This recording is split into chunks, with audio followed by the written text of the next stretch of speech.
El manuscrito llegó a mis manos, en un sobre amarillento y sin remitente. En su interior, hojas mecanografiadas en un papel ya envejecido por el tiempo, con una nota escrita a mano. Encontré esto entre las pertenencias de mi tío tras su fallecimiento. Trabajó como traductor en el Vaticano durante 42 años. Nunca habló sobre el contenido, pero insistió en que lo enviara a alguien capaz de comprenderlo. Tu nombre fue mencionado. No había firma, solo un símbolo que reconocí al instante, el mismo que aparecía en los documentos que investigué durante años. El relato que sigue es la traducción íntegra de aquel documento. Decidí compartirlo tras comprobar ciertas coincidencias históricas que me convencieron de su autenticidad. Algunos nombres fueron cambiados por seguridad. Otros los mantuve intactos para preservar la veracidad de los hechos. Soy consciente de los riesgos que esto implica. La primera vez que Francisco Forgione, más tarde conocido como Padre Pío, sintió el peso de lo que llamaría presencias ancestrales, fue siendo aún un niño en Pietrelcina. No se trataba de las visiones de santos que relataría después a sus superiores, sino de algo primitivo e inquietante, la sensación de ser observado por ojos previos al lenguaje. Esta información no figura en ninguna biografía oficial. En 1916, cuando Europa ardía en las llamas de la Primera Guerra Mundial, el Padre Pío escribió en su diario personal sobre sueños recurrentes con criaturas luminosas que hablaban en lenguas imposibles. Páginas que más tarde fueron retiradas de sus archivos oficiales. Ese mismo año, 3 niños en Fátima empezaron a relatar visiones que la Iglesia catalogó como apariciones marianas.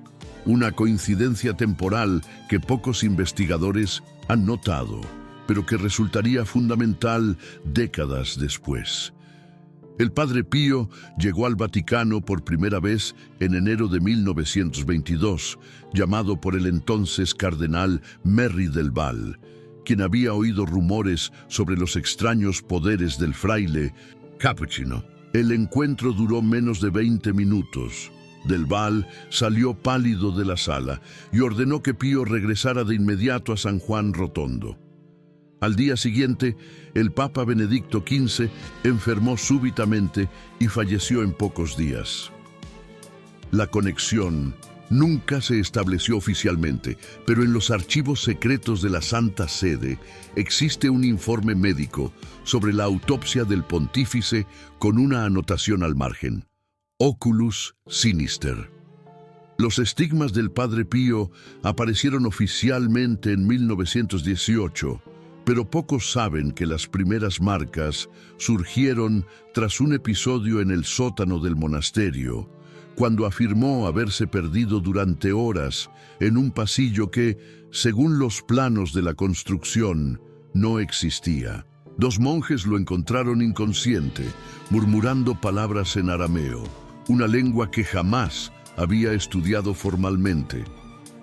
La verdadera historia, sin embargo, comienza en septiembre de 1947, cuando Pío fue llamado de nuevo al Vaticano. La posguerra había instaurado un nuevo orden mundial y la Iglesia buscaba redefinir su papel. En los sótanos de la Biblioteca Apostólica, un equipo de arqueólogos descubrió un pasaje sellado durante las obras de restauración, algo que no figuraba en ningún plano arquitectónico de los últimos 400 años. Monseñor Juan Montini, que años después se convertiría en el Papa Pablo VI, supervisaba personalmente la exploración de aquel espacio. Cuando el pasaje fue finalmente abierto, reveló una escalera en espiral que descendía mucho más allá del nivel de las catacumbas conocidas. Las paredes mostraban inscripciones en una variante del sumerio que ningún especialista lograba descifrar por completo. Fragmentos traducidos mencionaban a los vigilantes y a los hijos del cielo. Llamaron al Padre Pío no como sacerdote, sino como sensitivo. El Vaticano siempre mantuvo un pequeño grupo de religiosos con habilidades inexplicables para investigar fenómenos que la ciencia no podía catalogar. Lo sucedido durante las 72 horas que Pío permaneció en los niveles inferiores nunca fue registrado oficialmente. Los únicos relatos provienen de anotaciones del cardenal Alfredo Ottaviani, prefecto del Santo Oficio, y de un diario de la hermana Josefina, una monja belga que servía de asistente a Montini. A medida que el padre Pío descendía, la temperatura bajaba drásticamente, pese a acercarse al centro de la Tierra. Físicos consultados posteriormente no pudieron explicar tal anomalía. En el tercer nivel, bajo las catacumbas, hallaron una cámara octogonal con símbolos angulares tallados en lo que parecía obsidiana, un material volcánico que no existe naturalmente en la región. En el centro de la cámara, una estructura cilíndrica de un metal desconocido se alzaba desde el suelo hasta el techo. No presentaba soldaduras ni uniones visibles. Parecía moldeada de una sola pieza. Cuando el padre Pío se acercó, testigos relataron que las inscripciones en las paredes comenzaron a emitir una luminiscencia azulada y que el cilindro produjo un sonido de baja frecuencia que causó náuseas a todos los presentes. La hermana Josefina escribió: «El padre tocó la superficie del objeto y de inmediato cayó de rodillas. Su rostro se transformó. Ya no era el hombre gentil que conocíamos, sino algo primitivo. Habló en una lengua anterior a cualquier civilización conocida. Luego, en italiano perfecto, dijo: ellos nunca se fueron, solo cambiaron de forma». En los días siguientes, equipos técnicos fueron enviados a estudiar el lugar. Instrumentos eléctricos fallaban inexplicablemente. Cintas magnéticas de grabación se borraban solas. Fotografías solo mostraban borrones o, en algunos casos, figuras alargadas que no estaban presentes al hacer la toma. Un físico austriaco de la investigación desapareció durante la noche, dejando solo sus notas que mencionaban geometrías no euclidianas y portales de resonancia cuántica.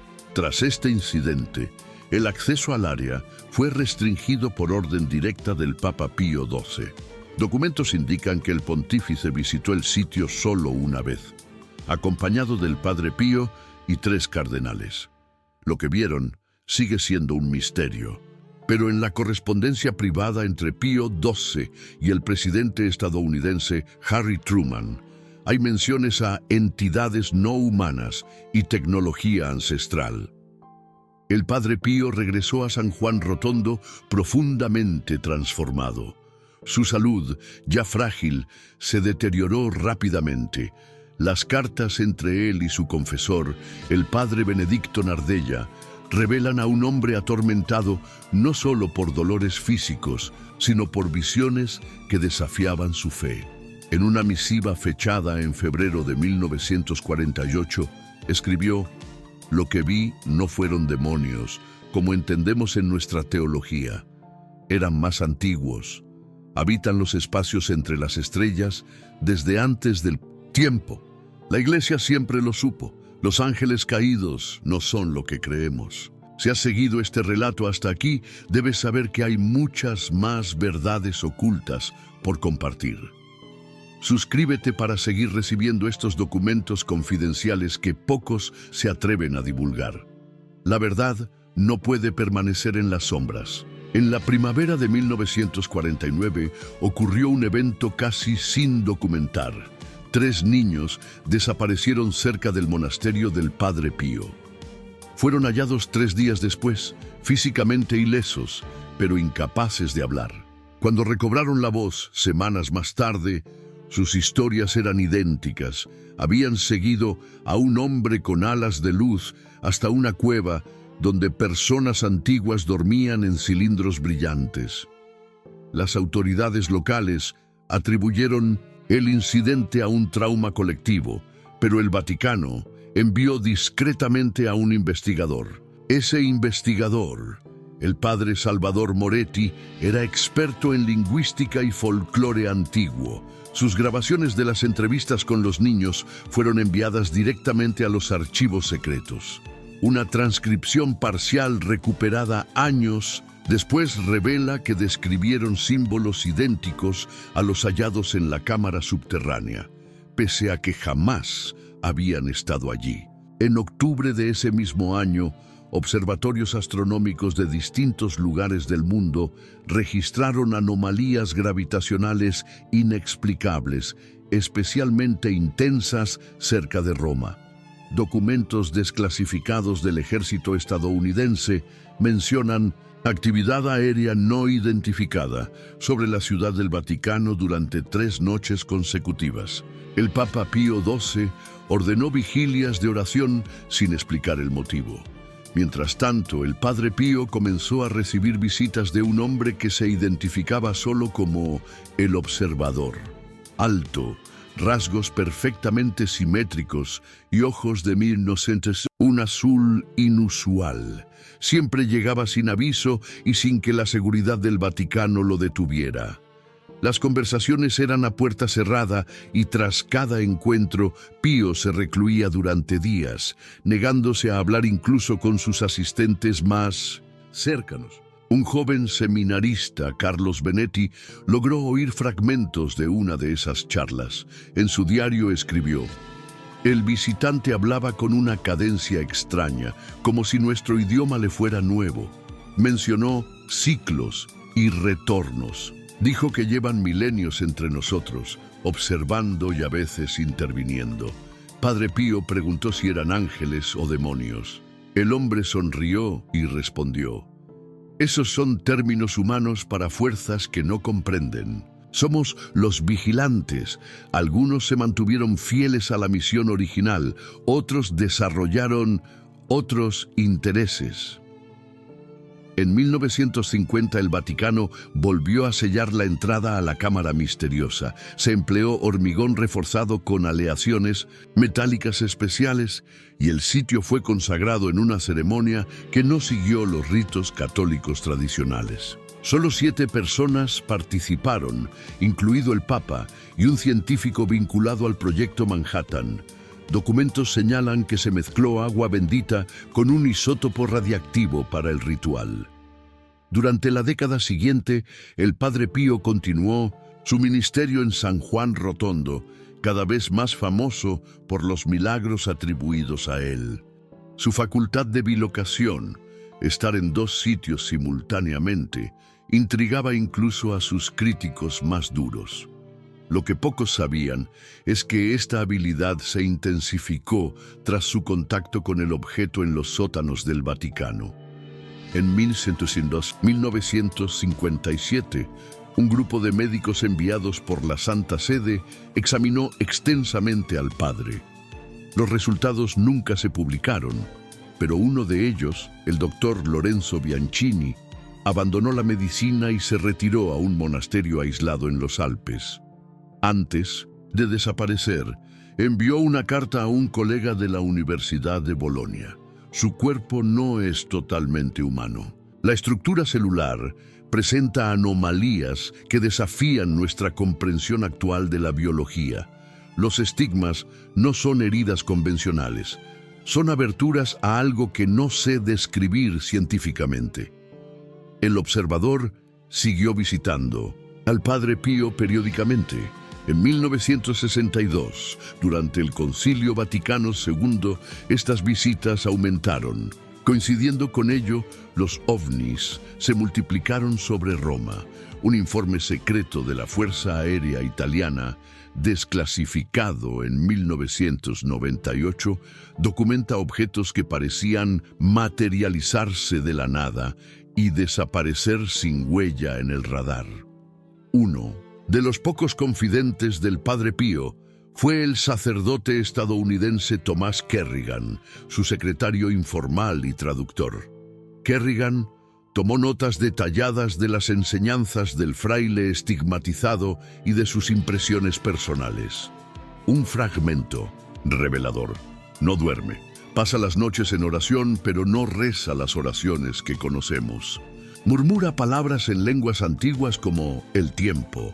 Cuando le pregunté a quién se dirigía, respondió: a quienes vinieron antes y vendrán después. Viven fuera de nuestro tiempo, pero se relacionan con él. En 1968, la salud del Padre Pío decayó aceleradamente. Los médicos no daban crédito a la falla múltiple de órganos sin patología específica. Es como si cada célula decidiera dejar de funcionar a la vez, escribió en secreto un especialista. La noche antes de su muerte, recibió una última visita de El Observador. Testigos aseguran que una luz intensa iluminó su habitación, visible desde fuera del monasterio. Padre Kerrigan, único presente en el lecho, luego escribió: el visitante se inclinó sobre él y dijo algo que hizo sonreír al Padre Pío por primera vez en meses. Luego tocó su frente con 3 dedos y una luz indescriptible brotó entre ellos. Pío murmuró: mis hermanos regresarán cuando el ciclo se complete, y guardó silencio. El hombre se volvió hacia mí y dijo: no está muriendo, se está transformando. A la mañana siguiente, el 23 de septiembre de 1968, el Padre Pío fue declarado muerto. Su cuerpo, desafiando toda expectativa médica, no mostró signos de descomposición en los días previos al funeral. Los estigmas, que llevó durante 50 años, habían desaparecido sin dejar cicatrices. Pocos saben que antes del sepultamiento un equipo médico del Vaticano tomó muestras de tejido y las envió a laboratorios en 3 países. Los resultados, en estricta confidencialidad, sugerían alteraciones en el ADN imposibles de ocurrir de forma natural en un ser humano, según un genetista consultado. El cuerpo del Padre Pío fue enterrado en un ataúd especial, forrado internamente con la misma aleación metálica encontrada en el cilindro de los sótanos. La tumba fue sellada usando rituales que combinaban elementos católicos tradicionales y prácticas precristianas. En 1978, durante el breve pontificado de Juan Pablo I, solo 33 días, se reavivó la investigación de los eventos en los sótanos. Documentos indican que el Papa solicitó acceso a los archivos sobre el Padre Pío y el Observador. 3 días después, Juan Pablo I falleció. La causa oficial fue un infarto, pero un informe confidencial menciona marcas inexplicables que desaparecieron durante el embalsamamiento. En las décadas siguientes, los avistamientos de luces extrañas sobre San Juan Rotondo se hicieron comunes. Peregrinos contaban haber visto un monje levitando alrededor del monasterio de noche. Aunque la mayoría de estos relatos se achaca a sugestión o histeria colectiva, algunos casos fueron investigados sin conclusiones definitivas. En 2002, cuando el Padre Pío fue canonizado por Juan Pablo II, sucedió un incidente curioso. Varios fotógrafos captaron luces anómalas sobre la multitud en la plaza de San Pedro. Análisis posteriores no determinaron su naturaleza. Esa misma noche, observatorios registraron perturbaciones magnéticas en la atmósfera. El manuscrito de El Observador, que llegó a mis manos por vías indirectas, complementa este relato.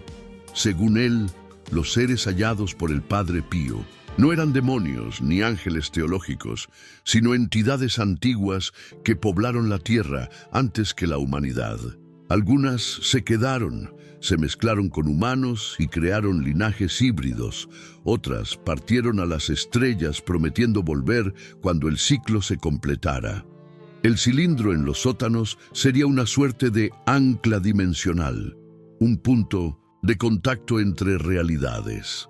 El Padre Pío, debido a una configuración genética rara, posiblemente herencia híbrida, pudo interactuar con él y actuar de mediador entre esas inteligencias y la humanidad.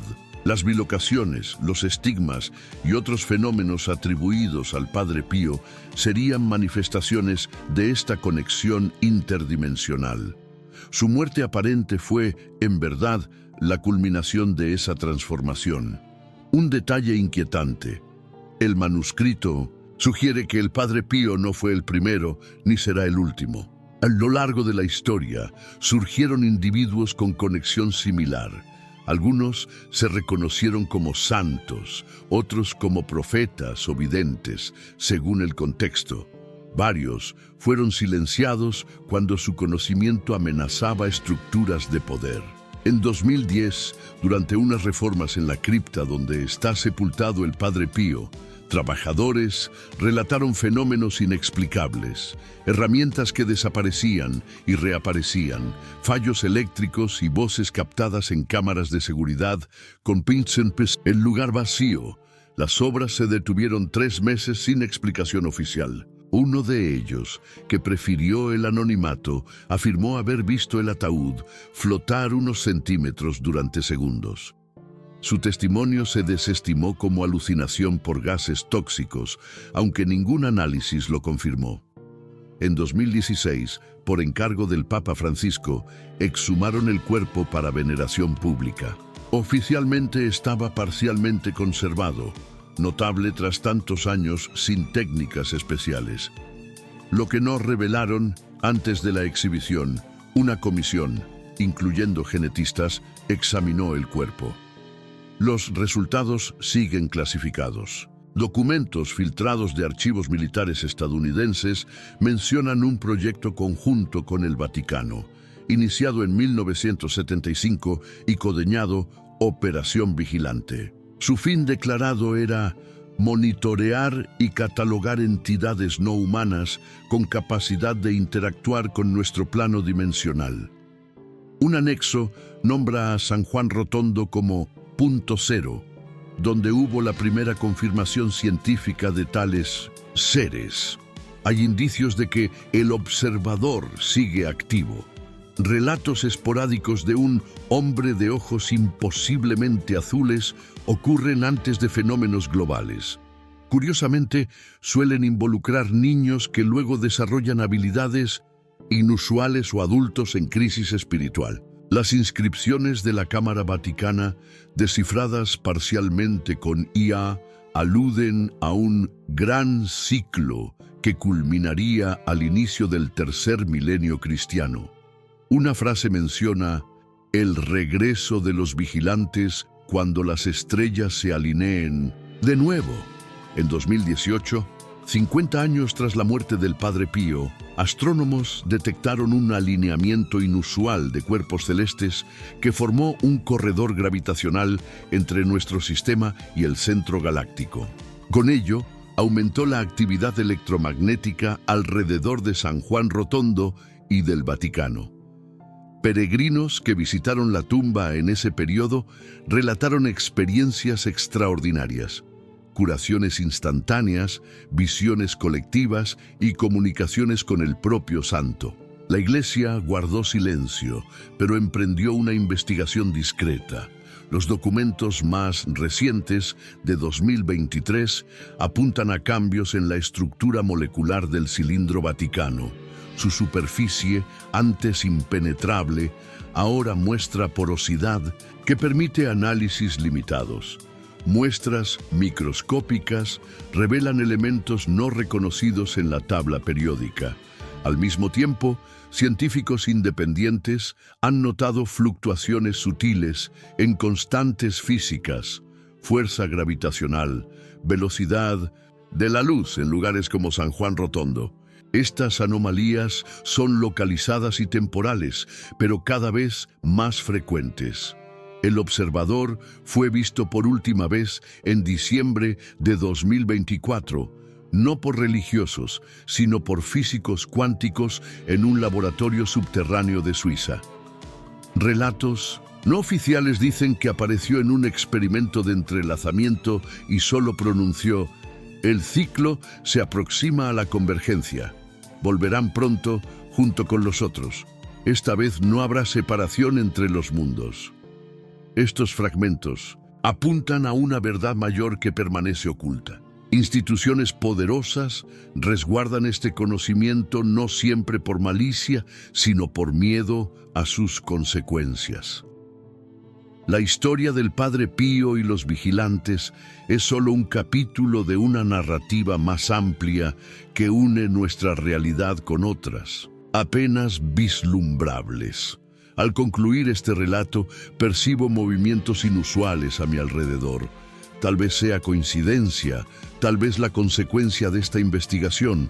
No busco crear pánico ni desestabilizar la fe, sino iluminar informaciones que considero vitales para comprender nuestra verdadera naturaleza y posición en el cosmos. Quedan preguntas abiertas.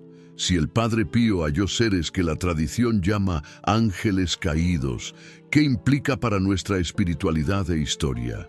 Si no son sobrenaturales, sino entidades coexistentes desde tiempos inmemoriales, ¿cómo redefine esto nuestra percepción de la realidad?